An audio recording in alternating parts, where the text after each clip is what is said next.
Hi everyone, today I want to talk about a very important agreement which is often overlooked with detrimental consequences. A shareholders agreement is a vital document for any company with more than one owner.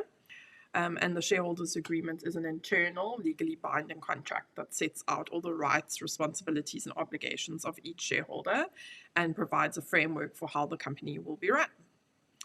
So I would say that this agreement is pretty essential in preventing future disputes, and it also protects the minority shareholders' rights. So, for example, if a minority shareholder they may want to require unanimous approval for certain key decisions so that they can't be overruled all the time by the majority shareholders. It also ensures business continuity by providing a plan for unexpected events, such as a shareholder leaving or dying or becoming incapable of, fulfilling their rights and obligations. And then, very importantly, it specifies the distribution of shares among shareholders and outlines the rules for transferring shares, including any preemptive rights. And restrictions on selling shares to third parties. So if you have preemptive rights or rights of first refusal, for example, then a shareholder can have the first option of buying another shareholder's shares or newly issued shares before they are offered to a third party. And this means that you can retain control of the company or at least retain your shareholding in the company and not let outsiders come in and dilute your shareholding. So that's very important.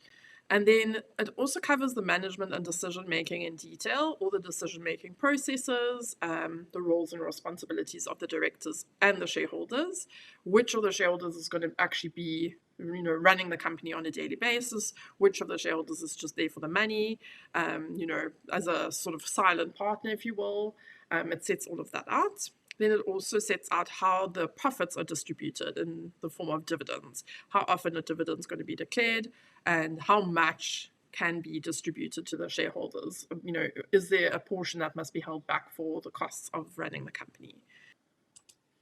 Then another important detail to cover in the agreement is the exit strategy for shareholders, such as selling of shares, how are shares sold between shareholders or to new outsiders, the method for valuing the shares at any given time, how will that be determined? What is the price of the shares?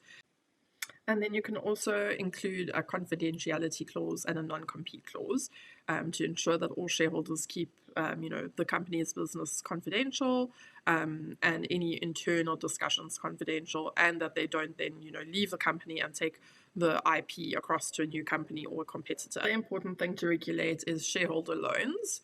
The agreement can regulate how shareholders can pay into the company to keep it afloat while it's still growing, and whether any interest is payable on those loans, whether the loans are subordinated for a period of time to ensure that the company uses revenue to drive growth rather than paying back those loans. So whether the loans need to be fully repaid before any dividends are declared and paid out to all the shareholders. As you can see, it's very important to have a comprehensive shareholders agreement drafted and put in place. In the next video, I will cover things that can go wrong if you don't have a comprehensive shareholders agreement in place. So that will be in my next video if you want to tune in for that. And thank you so much for joining.